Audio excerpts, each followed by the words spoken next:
All right, hey there, Coach Edwards here, and I want to talk to you this week about something really important, something that I went through, something that you may be dealing with, or you know an athlete who's dealing with, and that is patella tendonitis. So I had the experience this last weekend to work with some of the top tennis players in Canada and junior tennis players, so between the ages of about 12 and 14.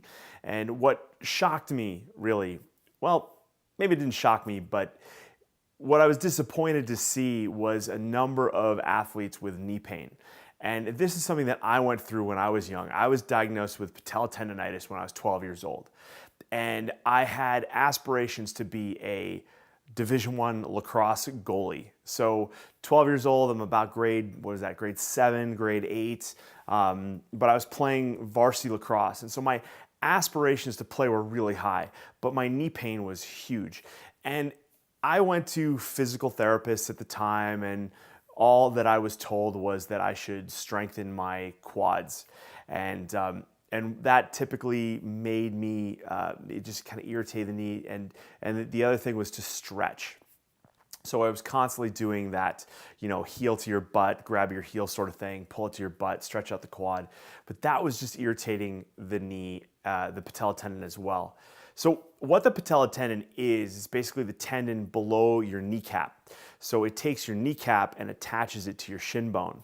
And so above that kneecap, you have all of your quadricep muscles, right? The muscles on the front of the leg. Now, what happens is the quadricep muscles go through a phase where usually this comes on during a growth spurt.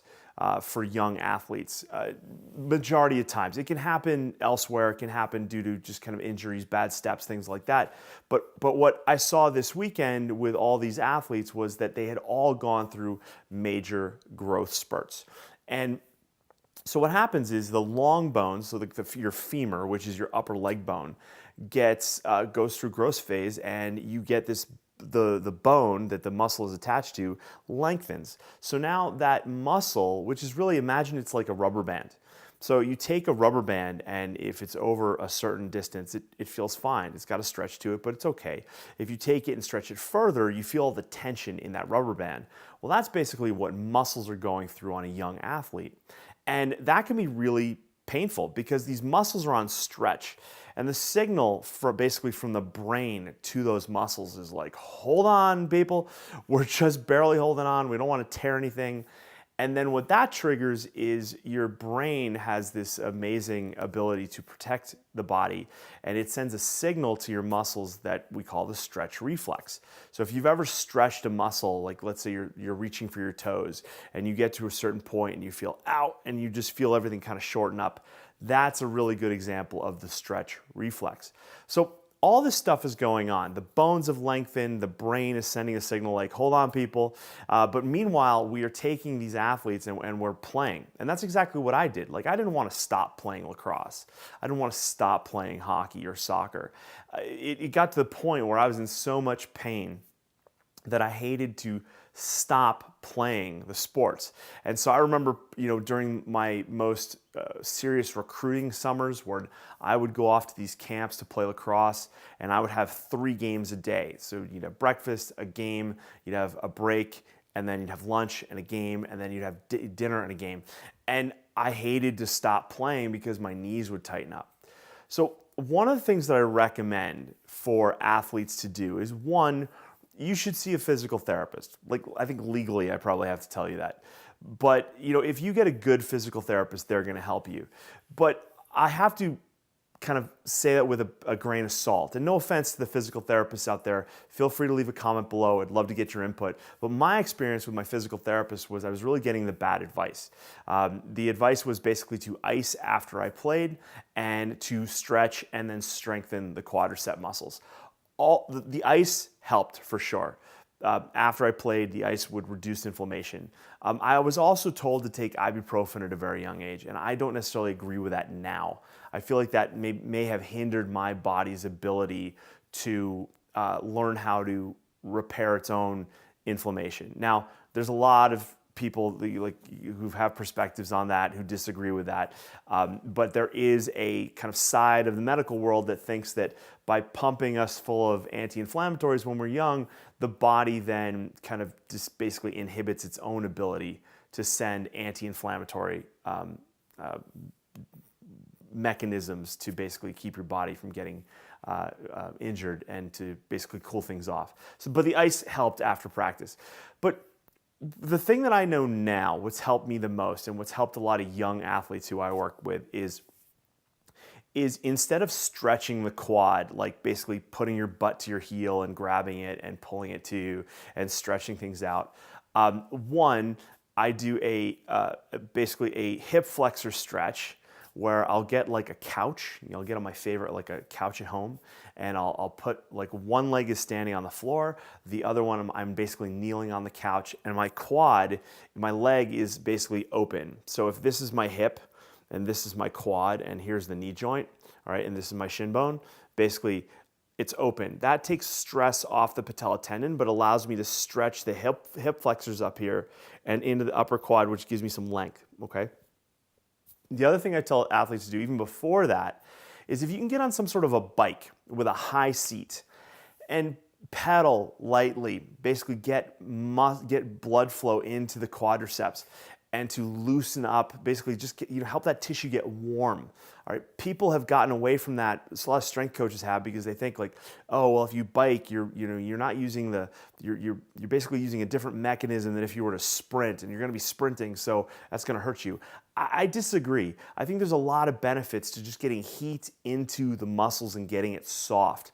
So whether you do that with a hot pack, or a sauna, or if you go for some light jogging in a pool, but I like the bike. The bike's just easy. It's usually around and it's simple. You get on the bike, you pedal lightly at a high seat, and then you slowly lower the seat. So you go for a couple minutes and then you lower seat, and you lower the seat again, you lower the seat again. What that's basically doing is, as you lower the seat, is you're basically increasing the knee, the flexion of the knee, right? Which then puts a little extra pressure on that patella tendon, but the quad, the muscles are getting soft.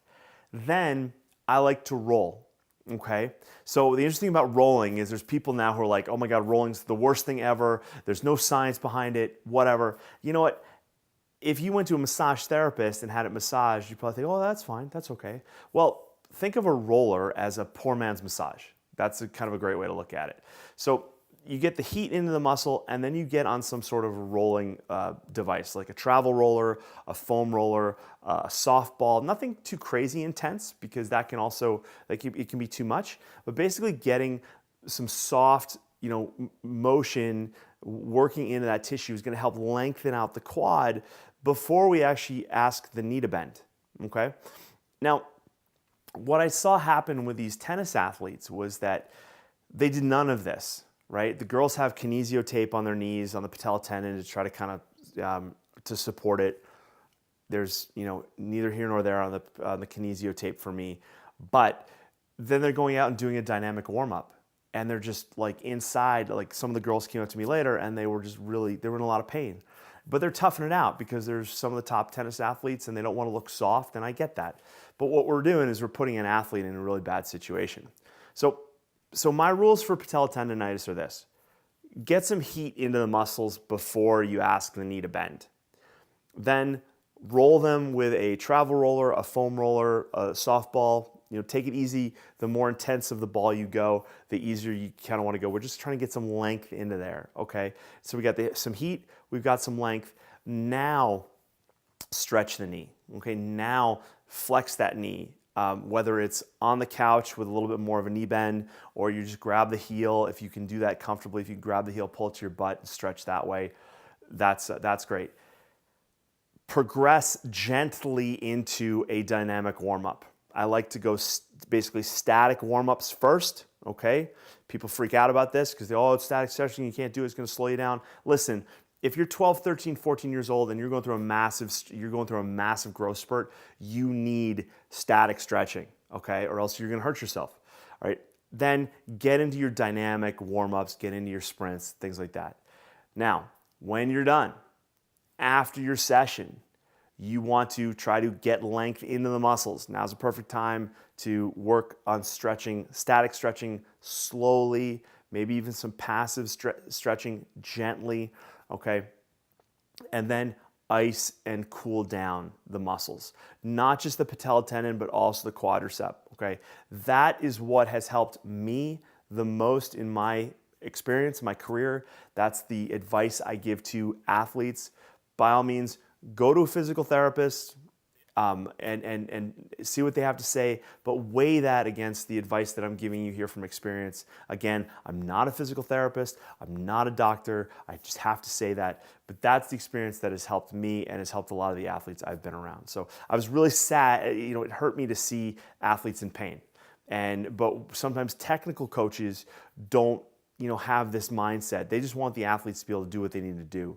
But we really need to take care of athletes who are growing. So I hope that's not you. If it is, leave me a comment below, and I hope you enjoyed this. And by all means, I will see you next week. If you got a question for me, just feel free to email me, and I'll answer your question in a future blog post.